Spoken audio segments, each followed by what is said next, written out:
મિત્રો, આજે એક એવા ભાઈની વાત કરવી છે જેને બીજાની નકલ કરવાનો બહુ શોખ હતો. અંતે શું થયું એ જાણીને તમને હસવું આવી જશે. એક શેઠ હતો. તેની પાસે એક ગધેડો અને એક કૂતરો હતો.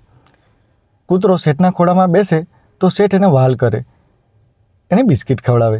ગધેડાને થયું, હું તો આખો દિવસ કેટલો ભાર ઉપાડીને મરું છું, તોય શેઠ મને વહાલ નથી કરતા. આ કૂતરો તો ખોળામાં બેસે જ છે.